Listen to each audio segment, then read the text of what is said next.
Hey, everybody. Welcome out to my 10th episode of Merlo's Movie Massacre. Thank you all if you are tuning in. I can't believe we made it to 10 episodes already. Can you believe it? I can't believe it. I don't know. But we just have so much fun doing this thing. Hey, make sure you do say hi in the chat if you're already online. Just say hi, say hello. It is our 10th episode. So excited to hit 10 episodes already. It feels like we just started this little live stream yesterday. And here we are, 10 episodes in. And please, if you are new here, please do make sure you hit that like and subscribe button. I think it's somewhere down here-ish. Like and subscribe. If you haven't already. Hilly Billy Man is online already. Hey, man, how you doing? Thank you for coming out to my 10th episode, man. Thank you guys all for supporting me doing this. Was never sure what to expect when I started doing this, so I'm really happy to keep doing this for you guys. I really appreciate the support. All the new wonderful people in the horror community that I'm meeting. It's just awesome. And you guys don't mind me plugging my feature-length Texas Chainsaw Massacre fan film as much as I want. By the way, the links are in the description, by the way. Make sure to click all our social media links. And again, remember, pre-orders are still happening. We've done pretty well with pre-orders so far, but our goal with pre-orders is to, by the time our next campaign hits, we're hoping to have about $5,000 raised. 5,000 big ones. So that's our goal. Is to have about that much. Obviously, if we don't hit that in pre-orders, it's not the end of the world, but we definitely would like it. Boys, getting more and more people in the chat already. It's just a dream podcast. Finally made it. Finally, yeah. Thank you for tuning in. Michelle Blasky, howdy. So that's Michelle B. Hilly Billy Man enjoyed the shows. Glad to watch. Thank you so much. Michael Burns is in here. What's good, my dude? Everything's good, my dude. And Michelle A is also in the chat. We've got both Michelles in the chat. Thank you guys for tuning in for my 10th episode. Michelle A, obviously, is the owner of Breathless Beauties. And we're going to share her stuff again. She's working on some new stuff. I know you are. I'd like to show that stuff whenever you get me some new pics, but I love her stuff. She makes these guys. Check her out. Send her a message. She actually, Michelle actually has a sale on right now. It's going to be a Black Friday sale starting on Friday. Obviously, Black Friday, 25% off. Is it still free shipping in the U.S.? Is it always free shipping I think it's always free shipping in the U.S. I got to pay in Canada, but but Black Friday sale, 25% off from Friday to Monday. So there you go. You got a few good days to get some of those cool horror themed dolls that she does. I love them. Go to her Facebook and Instagram. Links are in the description again. I keep putting them in, so you guys can just click on those. Just check them out, because I'm only sharing a few bits of her work, and honestly, they are awesome. There you go. It's a Dream Podcast says those are pretty cool. I agree. This is why I share them. Michelle's not paying me to share her stuff every week. I share them because I think they're damn cool. And I would do the same for anybody else that has any cool artistic stuff. I have no problem sharing your links and showing people what you do. If I like it. If I hate it, obviously, I probably won't do it. But, I do like what Michelle does. So, I have no, obviously, I'm going to support anything that's good. That's what it comes down to. So this is going to be a fun little episode, everybody. Thank you guys all for tuning in again. I also want to give another mention out to My Special Boy, the Friday the 13th fan film that's happening. They're really, really working hard. Morgan is just an awesome PR marketing person, and I just love the amount of work that they're putting into it. If you haven't gone to see the Indiegogo campaign for My Special Boy, please do. They really, really need your support. And it's going to be an awesome film. I can just tell they're doing something different with a fan film. They're bringing back Sackhead Jason from Friday the 13th Part 2. And I think that's so awesome that they're doing that. Nobody else is doing that. There's a lot of Friday the 13th fan films, people. A lot. Like, I can't even keep up with all of them. I think Camp Blood Media, he's not in the chat tonight. Maybe he will be at some point. Who knows? But he's done like 5 or 6 recent trailer reactions to different Friday the 13th fan films that are coming out. It's like, holy smokes, how many Friday the 13th fan films are there? But My Special Boy is it looks really cool. I know the one of the directors that's behind it, James Grimm. He has an awesome YouTube channel as well. He does similar stuff like this. He does movie reviews too. I don't do that. On my channel. I did try doing that a few years back, and it really wasn't my thing. I'm not a movie review kind of guy. I just like to discuss with you guys in the chat, and feel free to ask me anything in the chat. I do take questions. It is cool to see you guys all chatting. It's great. I love it. I absolutely love this, and you guys are awesome. What can I say? But yes, My Special Boy, go check them out. They need your support. They're doing okay, but they could use your help. They have a big team, and they really want to make this an awesome Friday the 13th fan film. Not to say that any of the other ones aren't awesome as well, but there's so many, it's just hard to keep up with them. Friday the 13th and Halloween fan films. There seems to be a lot of those, but maybe we'll discuss more fan films down the road as well, because this seems to be like the time for fan films. It really does. It's like I feel like I'm doing my fan film at the right time with the Sawyer Massacre, because I guess, Never Hike Alone really set a high standard, and now it's like, wow, all these fan films coming out are reaching that standard. Like, really good filmmakers are doing a great job. Creepy Horror Company, what's crappin'? I said crappin'. What's cracking, Merlo? It's all doing good. We're on my 10th episode. Thank you for tuning in. There's a bunch of chats going on here. I gotta catch up with you guys. Michael Burns. I have probably 5 or 6 different Blu-rays and VHS of Friday the 13th fan films already. Oh, good for you. You must be a fan. But again, there are a lot of those ones. It's Just a Dream podcast. I was talking with a guy about something similar, and he had no interest with Sackhead, so that fell through. I can understand that. I mean, the from 3 on is more the iconic Jason, I guess. I think James is planning on having a little bit of hockey mask Jason incorporated as well. At least he teased that in the trailer. They showed the mask at the end. So it looks like they are going to incorporate that as well. But, I think it's kind of cool to see Sackhead Jason back myself.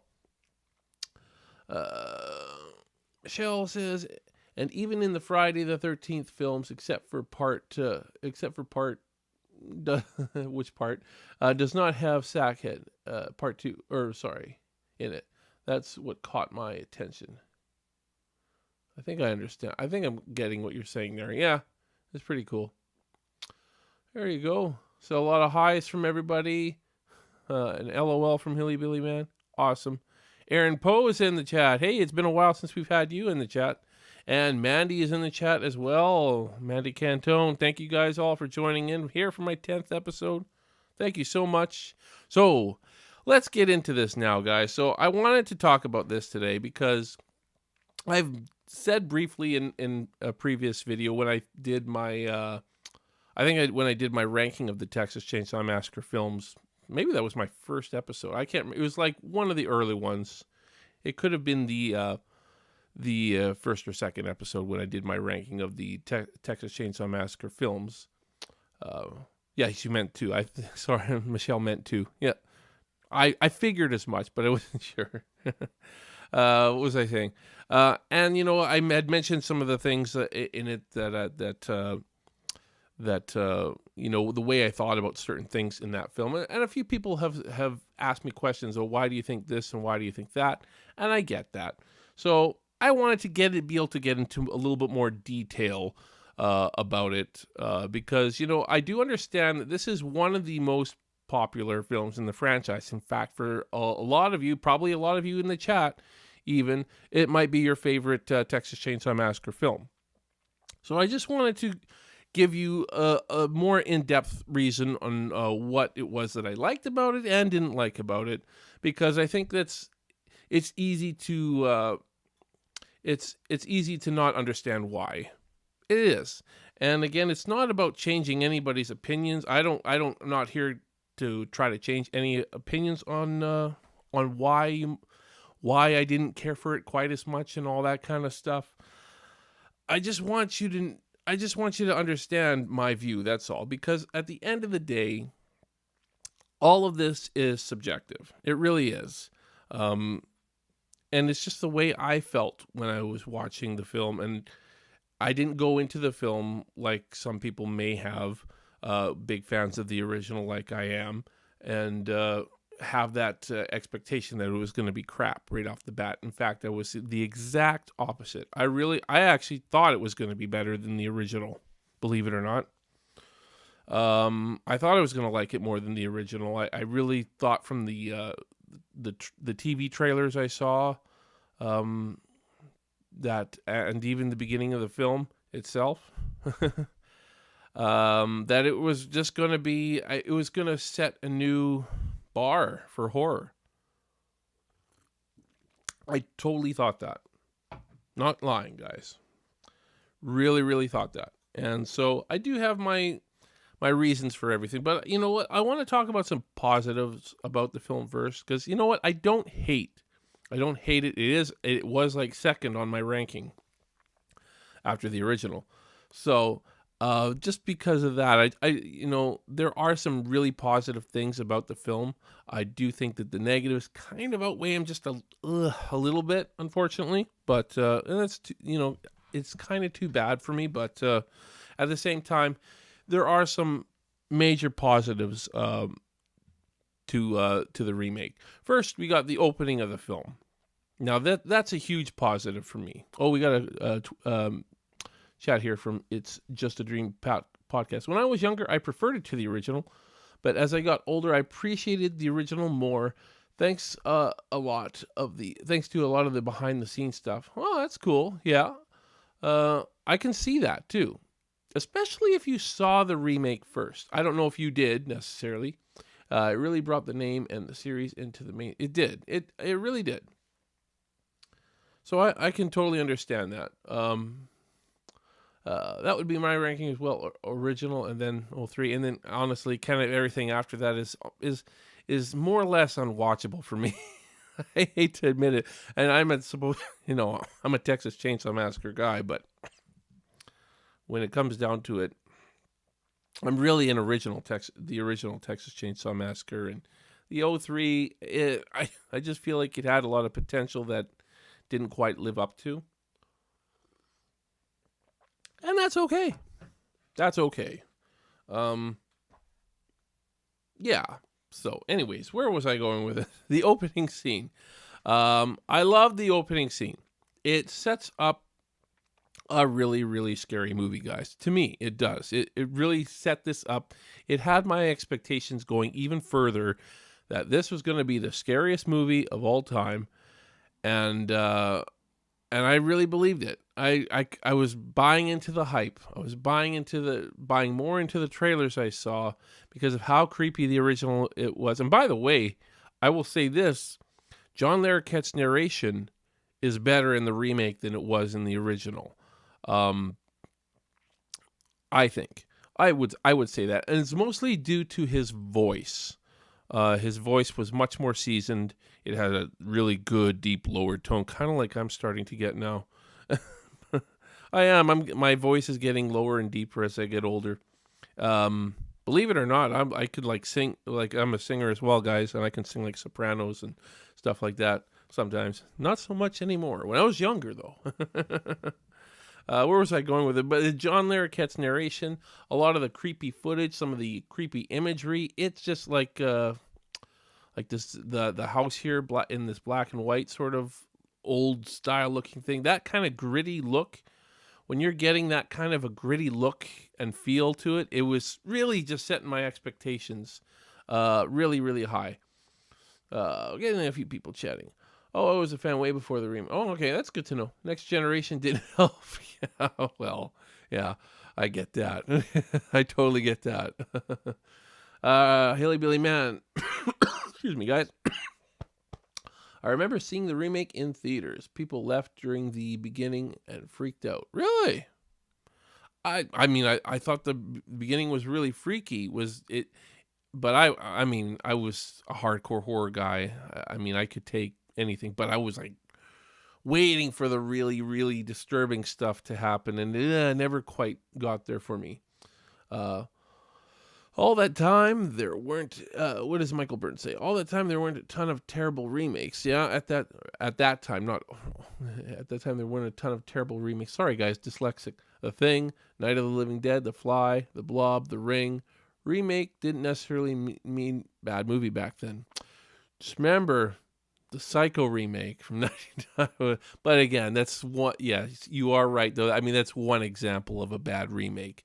And after that, more or less, yeah, the bad remakes started coming out a little bit more. Black Christmas remake from 2006. Now we got Black Christmas 2019. Yeah, and so many other ones that I won't bother getting into until I do a worst remakes video. Yeah, so I agree with that, Michael. Definitely agree with the narration. Yeah, I loved it. Yeah, boy, John Larroquette's voice just it was the right tone for that. It really sets it up. I wish I could get John Larroquette to narrate my film. I don't know. I've already got a narrator. I got Albie, and he's a great voice artist, but he's not John Larroquette. He doesn't have John Larroquette's voice, so sorry, Albie, if I did somehow get John to do it, he'd be out. It's all good.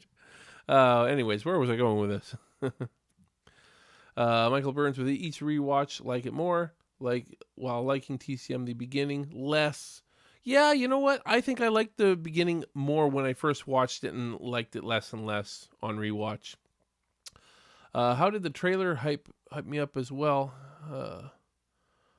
How they did it? Yeah, the trailer. It was the TV trailer that I saw. I never saw the theatrical trailer until after, but it was the TV spots. And actually, I think the one that got me the most was the one with John Larroquette's narration.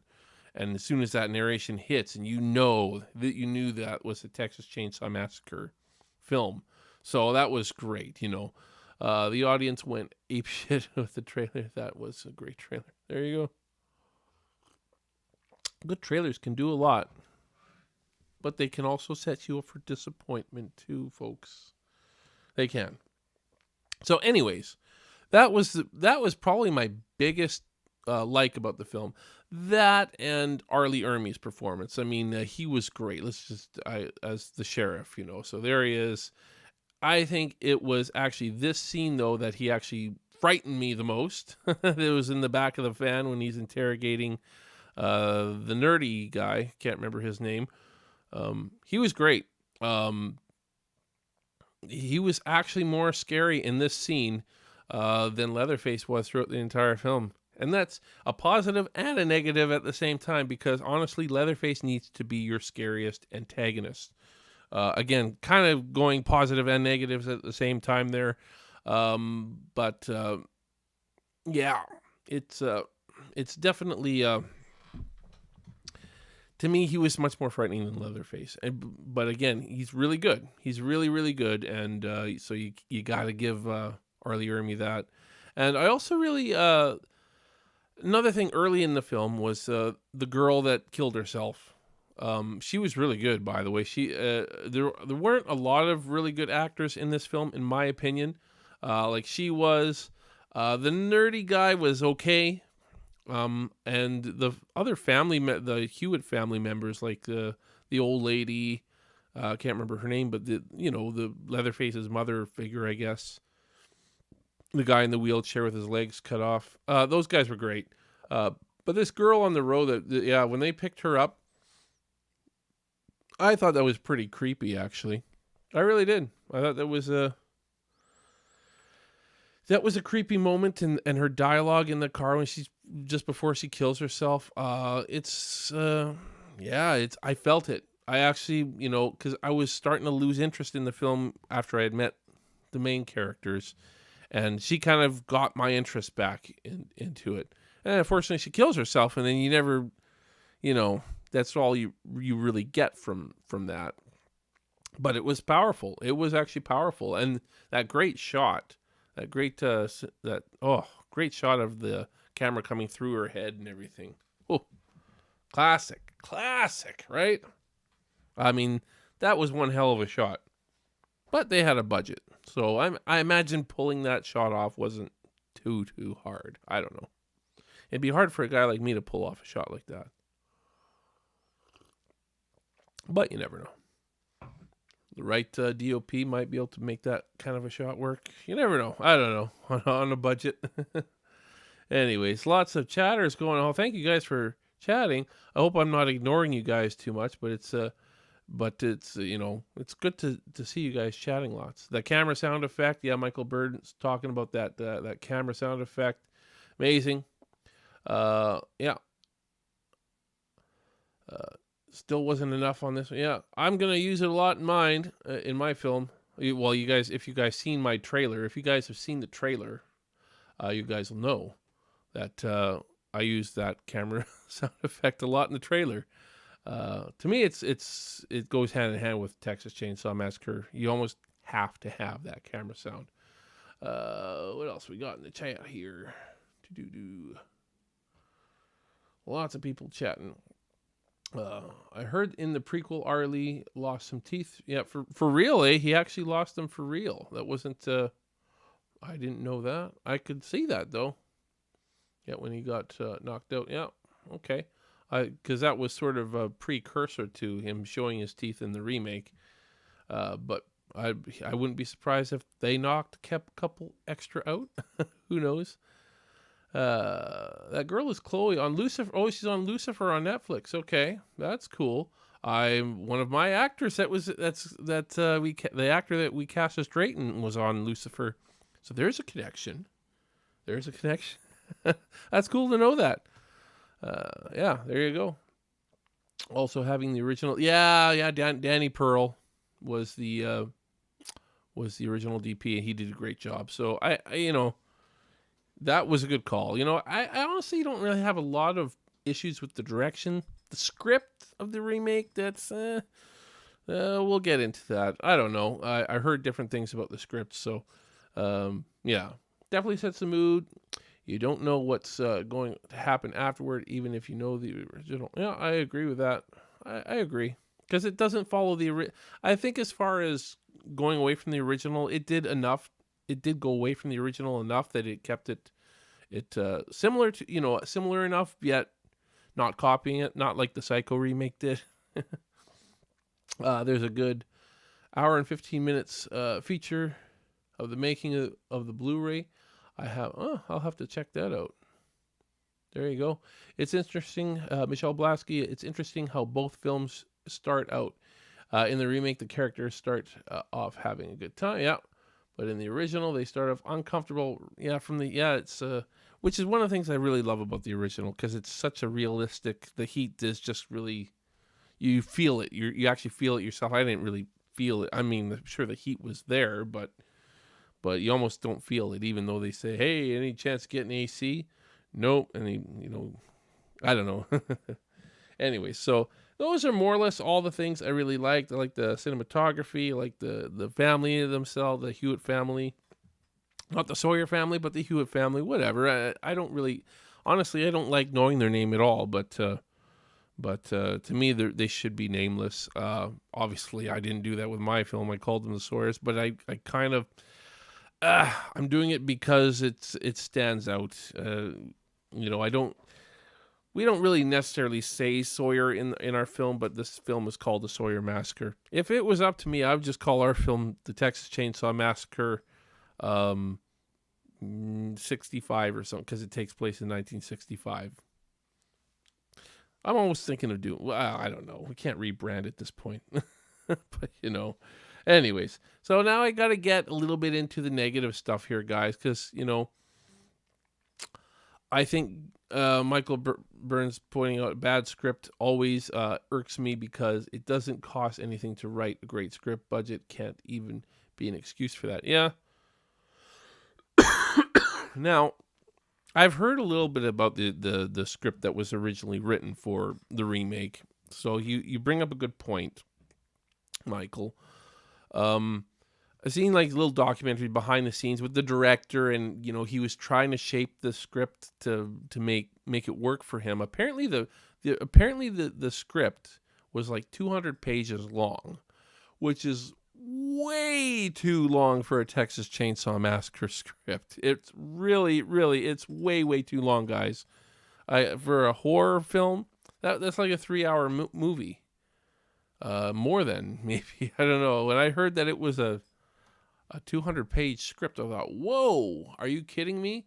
And it was about, apparently the director went through it. I can't remember the director's name, but he seemed like I don't blame him for any of the issues I have with it, because he was working off a script that had all kinds of subplots and stuff going on. It really sounded like that, and he just didn't know how to make them all work, and it was just so convoluted that it was hard to work with. That's why I typically like it when a director is working off the script that he wrote. I find that you're able to capture that vision more.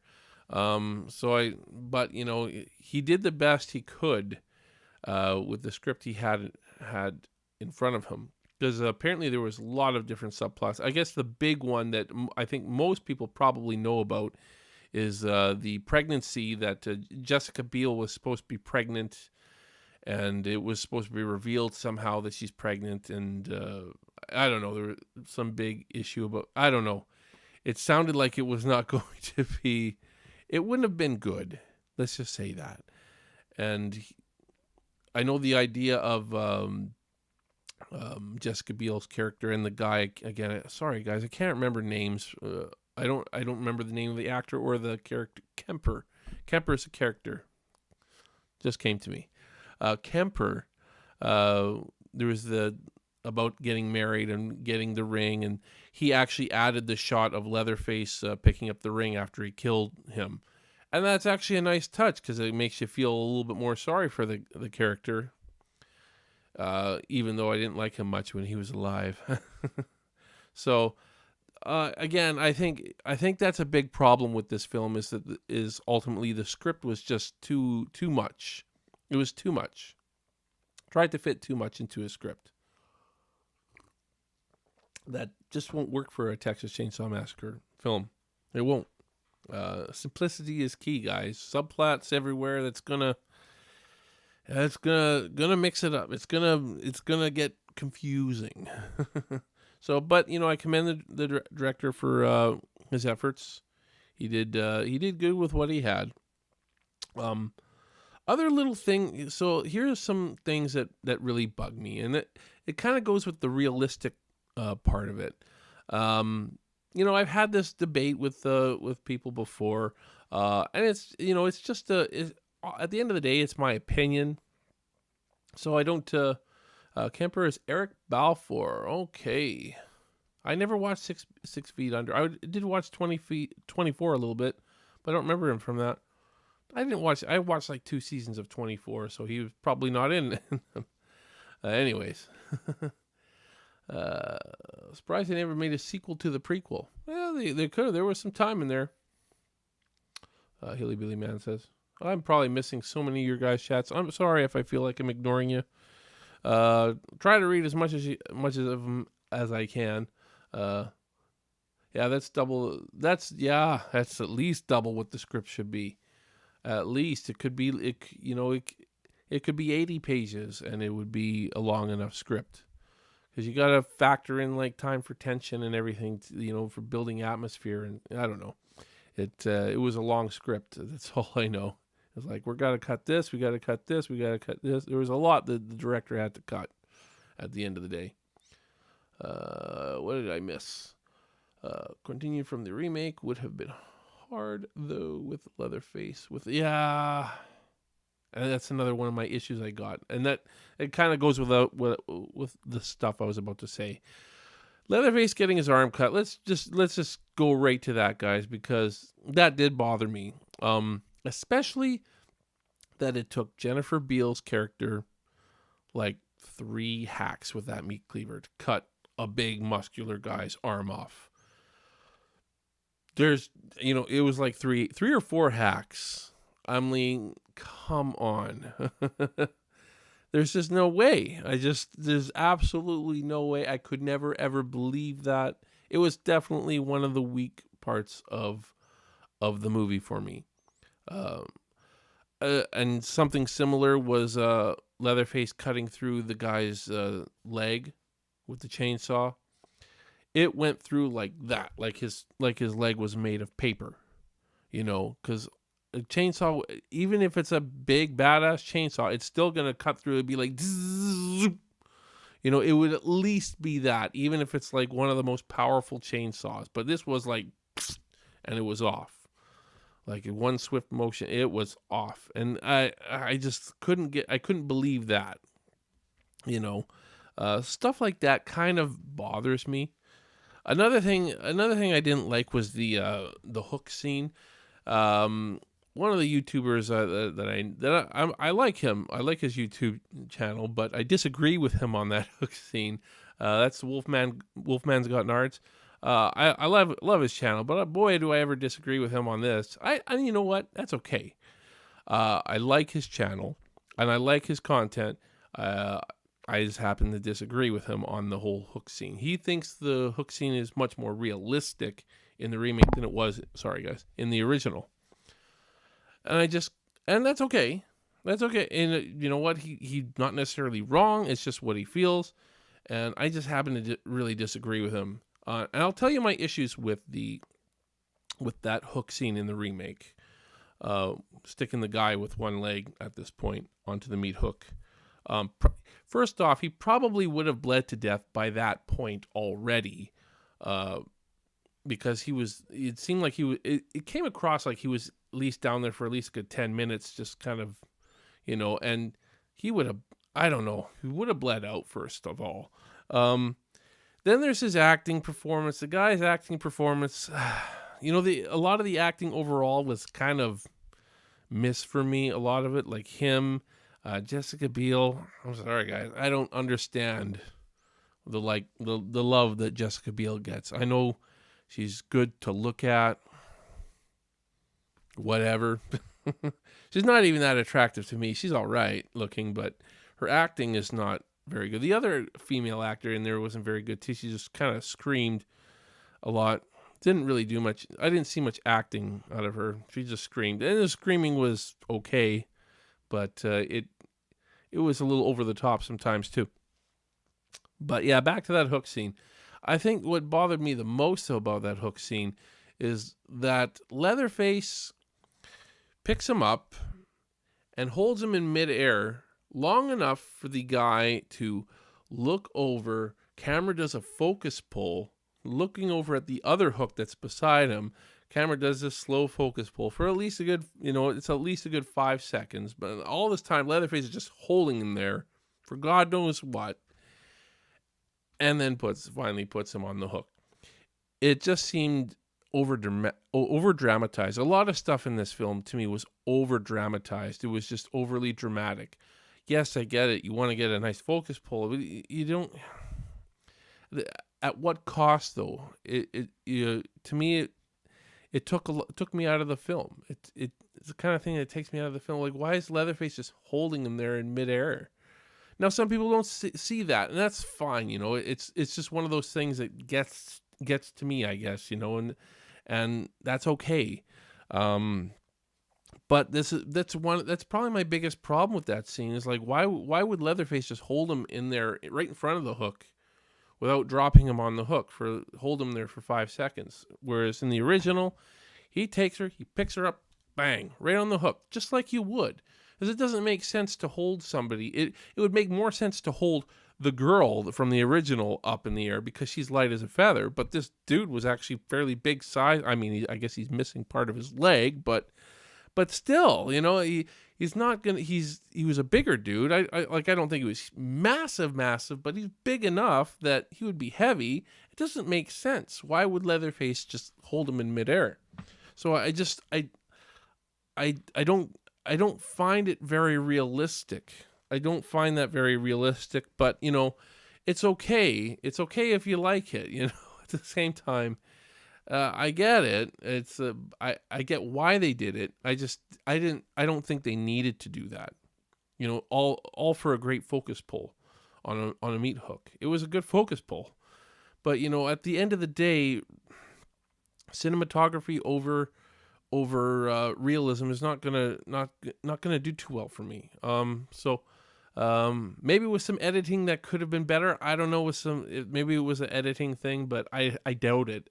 I doubt there was, and it was, if you wanted that in, you had to get the whole thing. But I don't know. It just doesn't make sense why you wouldn't bring him up and put him on the hook right away. Unless you're trying to taunt him.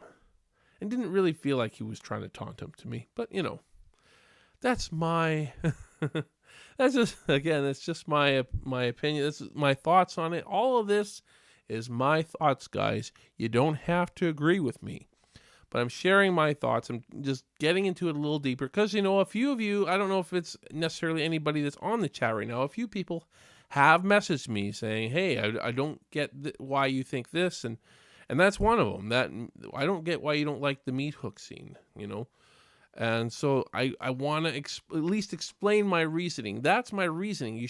And hopefully you guys all at least understand my reasoning for not liking that. Again, I'm not here to just trash on the film the whole time because, again, there were positives. I do have a lot of positives. Again, Arlie Ermey's performance is great. But there are definitely some negatives. That's one of them. Again, the acting. Going back to the acting, let's look at the main group from the remake here. Look at these guys. I don't know. Apart from the acting, I just don't feel like these people are from the 1970s. It looks like they kind of half-assed did that. Costume department. It's like these are clothes that people in the 1970s could be wearing. They could wear this stuff. The hairstyles, the nerdy guy's hairstyle looks like it kind of fits with the 1970s vibe a bit. But everybody else, I'm not feeling that 1970s vibe. I'm not really feeling it. I have a hard time believing, especially Jessica Biel's costume. With the tight shirt with the tied midriff showing. People didn't do that in the 70s. And if they did, they were probably considered a total slut. It was a different time back then, guys. I mean, it looks like, to me, I get that vibe that these are 2000s people trying to look like they're from the 1970s. And I don't want to feel like, I want to feel like I'm transported to the 1970s. And not a lot of films can really do that too well. One film that did do that really well, whether you like the film or not, but they transported you to the 1970s, was that Emma Stone one, Steve Carell, the true story, Battle of the Sexes. I felt like I was transported to the 1970s in that film.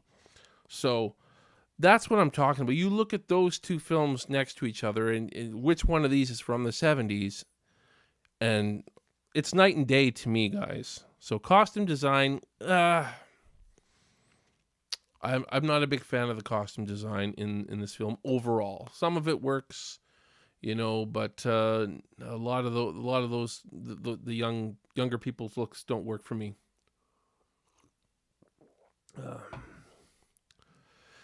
Michael Burns has said a few things here. Let's just see. Oh yeah, well, God, we had a few. I'm missing a few of you guys' chats here. Let's go back to Michelle here. I'm trying to remember that scene. I think they have done that. With the meat hook, sharpness of the hook, to emphasize the sharpness of the hook. Yeah, I get that. They did it well in the original, where they showed an up close shot of the hook while he was dragging her in. And to me, that's better because you're not, I get that. I get why they did it. I get why they did it. I just don't feel like they necessarily needed to, or they could have done it more like they did in the original, where you show an up close shot of the hook first before actually picking him up and putting him on it. You know, would have been better in my opinion. The fat tea lady was funny. Yeah, she was funny. It's not she wasn't my favorite character by any means, but she she was more again. She kind of gave it a bit of a goofier element. Didn't really get that. There's something creepy about her, but you know, she kind of took that creepy vibe away from the family. But I don't think she's necessarily supposed to be part of the family. I think she's like a family friend, I think. Michael Burns, I feel like when remakes milk the hell out of classic scenes, it's just too in your face. Yeah. Yeah, I can totally agree. You can't, yeah, recreate him like the dinner scene, exactly. Dinner scene, but recreate what the, yeah, you just can't. I love a great homage. It can be done without rubbing our noses in it. Yep. I agree. I agree. Yeah. There was no dinner scene though in the remake. I will say that. That's did they need it? Did they need a dinner scene? They kind of took the whole cannibalism theme out, which is another negative though for me. I kind of feel like, well, maybe they could have taken it out, but they would have had to add another disturbing level. And you know, the only motive that the family really had was rebelling against society, being rejects. And I kind of felt like that's been done, and we didn't need it again. But you know, and it's not really it's not disturbing enough for me. That's my thing. Just wasn't disturbing enough for me. And then the beginning came out, and cannibalism's back. You know, so that now they are cannibals, and they really forced it in. It felt like they were really trying to make sure you knew that these were cannibals. In the beginning, which made it feel kind of weird. The original was about the subtlety in that whole cannibalism theme, whereas the beginning kind of force fed it to you. So I didn't really care for that too much. Yeah. From what I remember, the prequel had a dinner. Yeah, the prequel did. Again, they did introduce the cannibalism big time in that movie. And that, you know, it is what it is. It is what it is. Again, I remember liking that movie more when I first saw it, and then now it kind of seems a little bit over the top to me. But you know, that's okay. What else can I say about this movie? You know, the look of Leatherface, guys. I know a lot of people love the look of Leatherface, but again, I gotta think as far as realistic goes. Realistic, because that was what scared me about Leatherface in the original. And I did talk about this in my when I did my ranking video of the Texas Chainsaw Massacre films. But let's look at the costume of Leatherface here. Again, you can't see the whole thing here, but it looks very, very heavy. You know, again, overall costume design in this film was not the best in my opinion. And this costume, it looks like he's wearing a giant potato sack with sleeves and another thick shirt underneath with elbow pads, and I think there's supposed to be an apron in there somewhere. It kind of blends in with the potato sack, so I can't really tell too much, but you know, it's over the top. It's definitely too over the top for me. And this was one of those things that when I first saw the film and was watching it thinking, I don't really like the way Leatherface looks. I don't know what it is. And at that time, I 100% of me thought it's the mask. The mask is terrible. And the mask isn't great. I don't like the mask. And that's, again, that's pretty subjective too, because some people love the mask. The reasons why I don't love the mask, I talked about that as well too before. Too much stitching going on. There's too much. At the end of the day, this whole costume is just too much, and that's what ruins it for me. Is it's just too over the top, too much going on. Whereas the original Leatherface, he looks 100% real. you believe that that guy would exist there and then when he comes onto the screen. The costume should be realistic for Texas, the temperature that you get in the summertime in Texas, which is really hot, guys. Really, really hot. Just saying. It's really, really hot in Texas.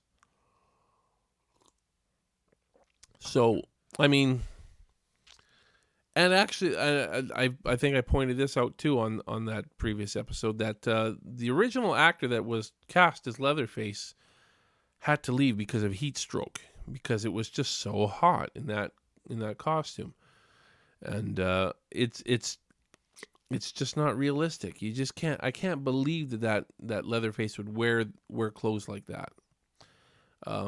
So that, I think that does it for me more than the mask. I think I probably would have been okay with the mask if the costume was more realistic. I feel like if I'm still there, guys. Oh, reconnection successful. I think I'm having some internet issues, guys. Let me know in the chat if you guys are seeing me talk about this right now. Wouldn't you know it, I'm going to have, first time I'm going to have internet issues is on my 10th episode. Let me know if I'm reconnected. Hopefully I am. Hopefully you guys can see me. I'm just going to jump over here to make sure. You froze for a second, but back now. Okay, thank you. Oh, well, Yanni's in the chat. Thank you, man. Thank you for joining the chat. I don't know how long you've been in the chat, but thank you for joining. You're back. Thank you. The first time I've heard horror stories from other live streamers that do this similar stuff about all the internet problems they end up having sometimes because of this stuff. Who knows why? I think our weather is not too bad here right now, so who knows what, if weather issues could cause that for sure. We do have pretty strong internet here, but bad weather can do a lot. So there we go. Thank you guys for letting me know I'm all good. Hopefully that doesn't happen again. Before I started the stream, I saw a little thing saying that your internet went out for a bit, but it's successfully reconnected. So hopefully that doesn't happen again. I'm only going to go on here for another 10, 15 minutes or so anyways. So I'll save you guys some time, a little bit of time for some Q&A. Let me know if you guys have any questions about the remake, about anything. You guys could ask me what my favorite food is, or anything. What my favorite food is, what my favorite hockey team is. Yes, I'm from Canada, so I watch hockey. Anyway, but hopefully we don't have any issues like that again. But thank you guys all for letting me know. Yeah, that was weird. It's just for a second. It just all of a sudden it said OBS is disconnected, and then a second later, disconnected. Anyways, Yanni's saying, what is it? Oh, hockey team? Are you asking hockey team or my favorite food? I don't know. See, because I said two things there, so who knows?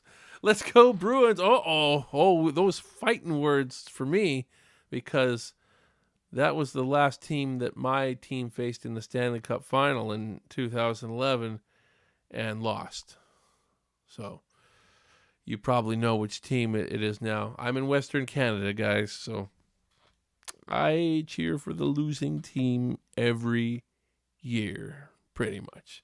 Yeah, fellow Canuck. There you go. Yanni's got it. What did you think of Andrew Bernarski as Leatherface? I lost respect for him after his comments on Gunner when he passed.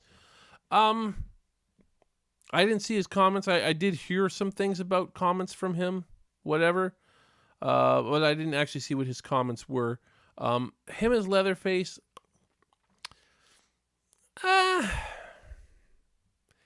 he was big. I didn't really get much characteristics though. I didn't really get much physical acting other than I'm a big bully. So yeah, I guess I can say I don't really care for it, but I see where they're going with it. Anyways, famous phrase next year. Hey, we did better this last year than we thought with all the crap that's gone on. Yeah, I'm a Canucks fan there, Michael. Vancouver Canucks. I have been all my life, and never once have I seen them win a championship, a Stanley Cup. Yeah, it sucks. It sucks. But, I hope that they'll win once before I die. I'm only 40. It could happen. Oh, my goodness. Yeah, so I hope that answers your question about the guy who played Leatherface in the remake. I just felt like it was the wrong approach for the character. I appreciate they're trying something different, but when you want that kind of character, you already got like Jason. You got Jason for that big hulking bully. Leatherface should be big, but he's got a certain personality to him that I think needs to be kind of intact.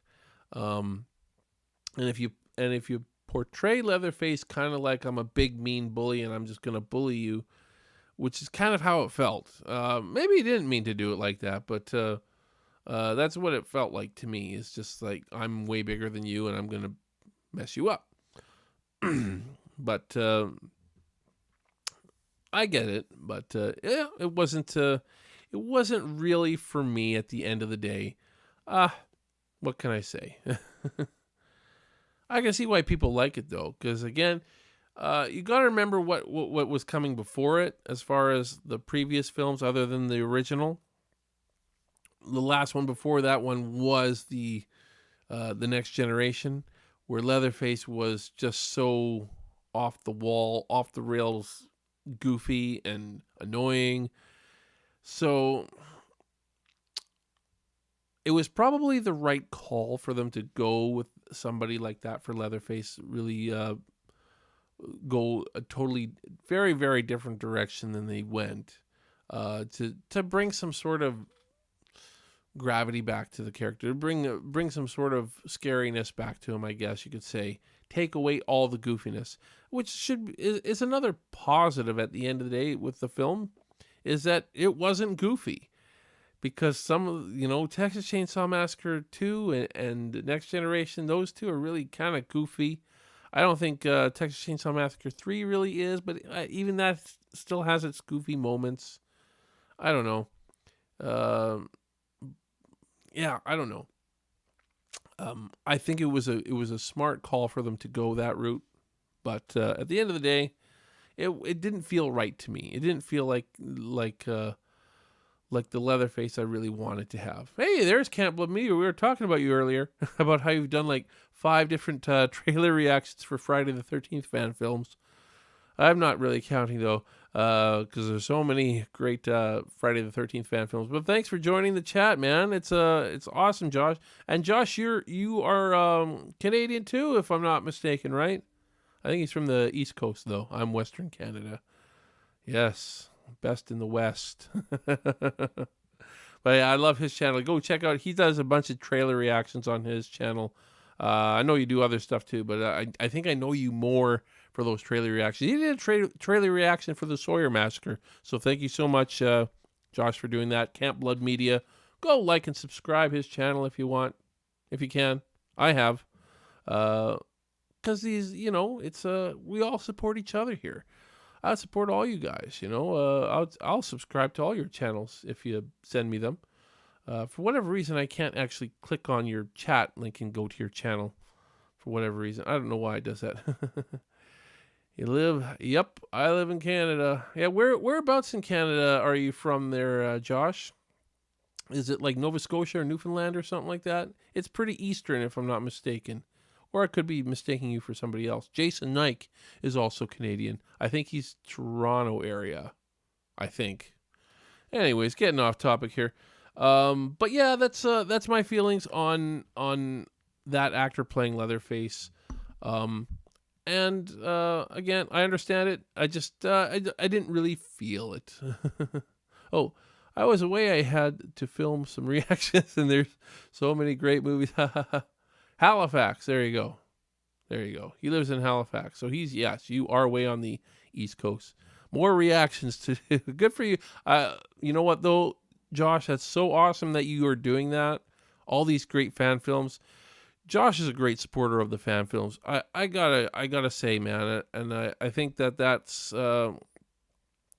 we fan filmmakers love that we're getting support from the YouTube community, such as yourself and of course many others. You're not the only one, but I'm seeing you post new reactions every day. It seems so that's awesome, and I think they're all fan films from what I've seen. I don't remember the last time I saw you do like an upcoming film. Mind you, it doesn't seem like there's a lot of upcoming studio films these days with the whole COVID thing and whatnot. You guys rely on us fan filmmakers to make it now. Anyways, so at the end of the day, guys, if any of you guys have any more questions about the remake for me, if there's any points I missed, let me know. Feel free to ask them now. Hilly Billy Man, glad you liked TCM 3D. I did? Did I? I don't remember saying I liked that. Did I ever say I liked that film? Or are you being sarcastic? I have no idea now. I don't remember ever saying I like TCM 3D because I don't. That's okay. Hope you're being sarcastic, Hilly Billy Man, because I am. Because I have been pretty clear on how much I don't like that film. Anyways, I'm more excited for fan films than I am for studio films. So am I. Every time all these Friday the 13th ones, I can't keep up with them. I can't. You had the Rose Blood one the other day. That looks really cool. It looks like they had a pretty successful Indiegogo campaign, and I think they raised like damn near 200% of their goal. Good for them. And what was the one you did today? The Falling of Camp Blood or something like that. It was cool. It's awesome, man. It's awesome. Oh, it was for Dream Podcast. Okay. Funny. Good stuff. Oh, I missed. It's just a Dream Podcast. My wife is from Canada. She was very proud of it. She was very proud. She's not still very proud of it. I'm very proud to be Canadian. I am. I've been in Canada all my life. We're not a perfect country, but it's pretty awesome. Michael Burns donated to Roseblood. Awesome. Yeah, it looks great. It looks great. That's for sure. There you go. I would donate, but you know what? I've donated to a lot of these campaigns already. I gotta save money for my own film, because I am gonna have to put probably have to put at least a little bit of my own money into our own film, to make sure it gets made at the best possible level. But I have donated. I did donate it to my special boy. I'll mention them again because I'm friends with James, friends with Morgan, who's been a great marketing person for them. They've done bad, as well as they have, probably because of her. So there you go. Almost, yeah. Oh, okay. So you're almost Canadian, but you're still not. Buffalo is close. Nowhere near where I am in Canada, mind you, but Canada's a huge country, though. So, anyways, did I miss any chats from you guys? Did you like the music in the 2003 remake? I thought it was pretty dramatic and creepy at times. Yeah, that's one of the better elements of the film. Again, sometimes the music felt too dramatic for me, though. A little bit like, because again, the creepiness. It's one of the things in the original that I love so much is how little there is actually music, really. It's more sounds, and it just adds this creepy vibe. But I don't mind it. I definitely can't say it's a negative. The music in the 2003 remake. Definitely can't say it's a remake. My special boy looks great. Yep, it does. What do you think of Robert Englund possibly coming back as Freddy? Yanni, is that true though? People have been saying that for like the last 2 years, and I have yet to actually see something that actually confirms it. I don't think he's going to. I think he's too old. I personally don't think he's going to.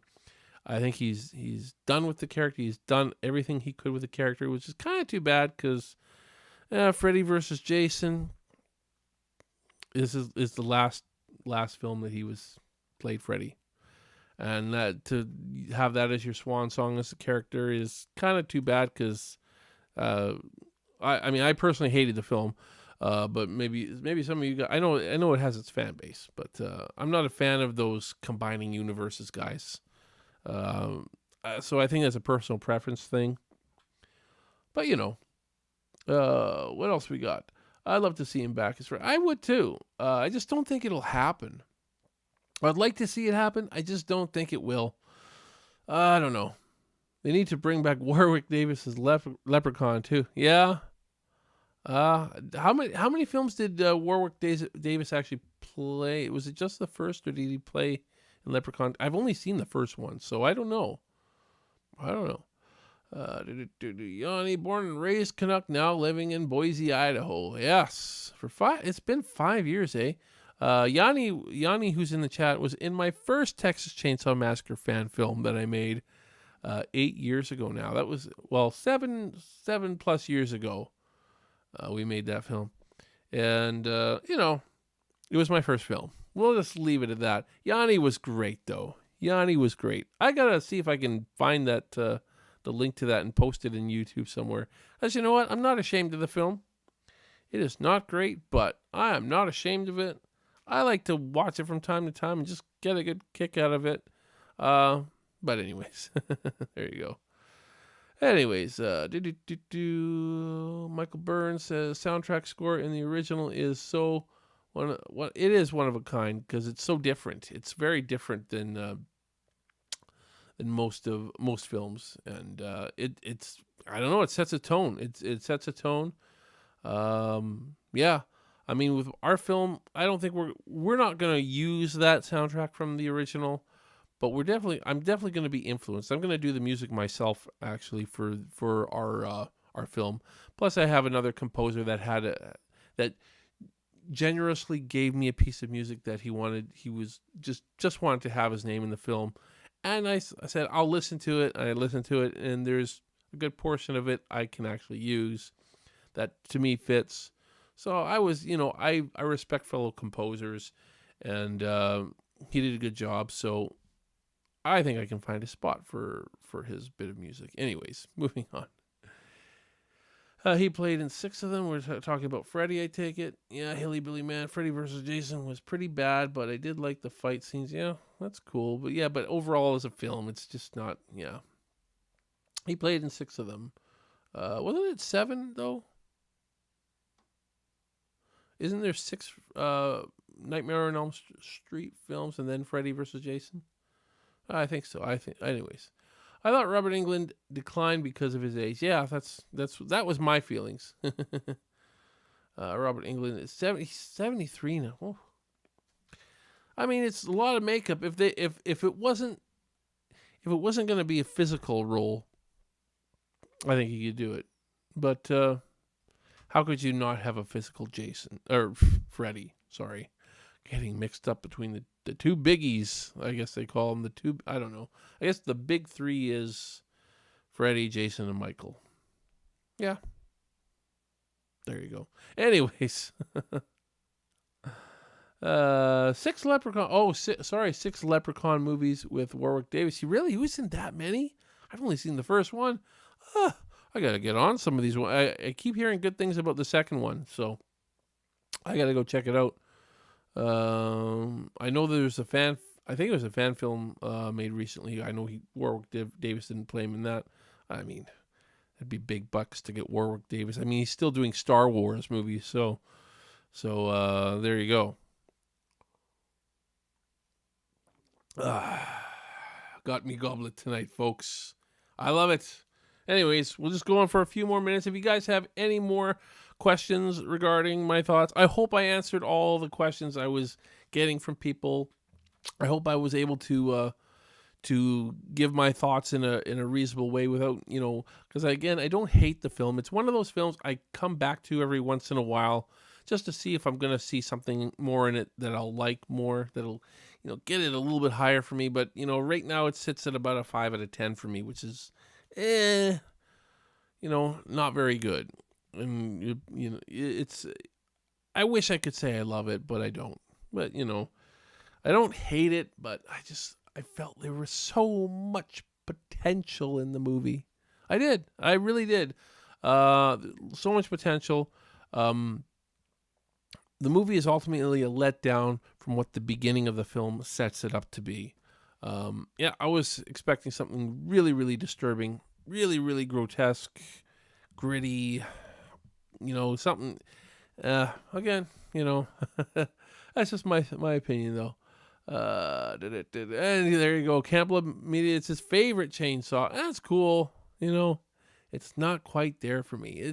We all have different opinions. Oh boy, I missed a bunch of these chats. So all of a sudden, a lot of chats came in. Billy Man, yeah, he wants gold. Yeah, we're talking about Warwick Davis there.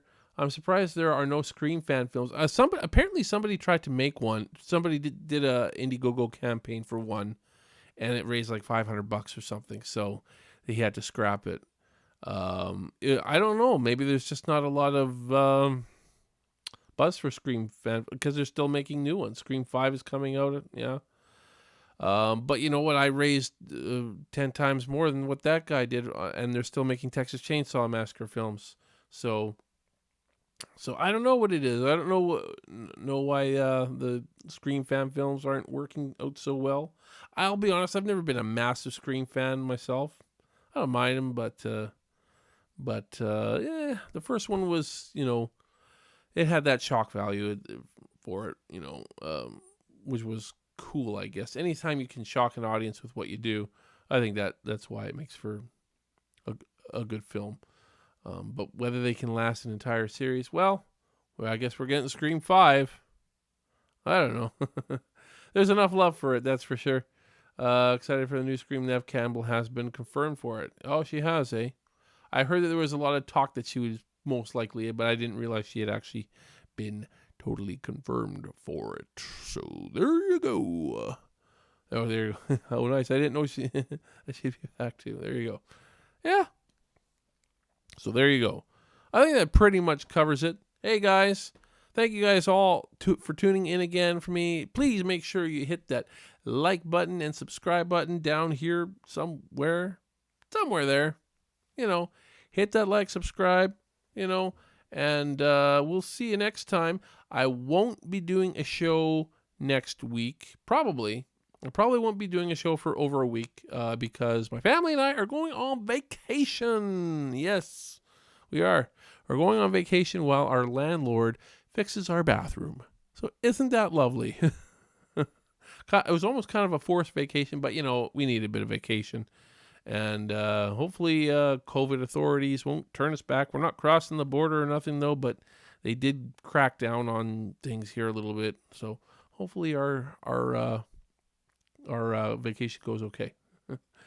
Great seeing you, man. Can't wait for the Sawyer Massacre. Thanks, man. Thanks, Josh. Glad you came and tuned in. Really appreciate all the stuff you're doing. Love your channel. Go subscribe. Go like and subscribe to Camp Blood Media as well, because he's got a great channel. Very, very supportive guy. I love it. I love all the stuff that's going on in the horror community now. I love all these channels. Go subscribe to James Grimm's channel. He's one of the directors for My Special Boy. Jason Knight's channel. Jason's a great guy. He's a fellow Canadian too. I believe from the Toronto area somewhere. He's great. He's posting new stuff every day. Him and a bunch of guys have a thing called Stream Demons they're doing.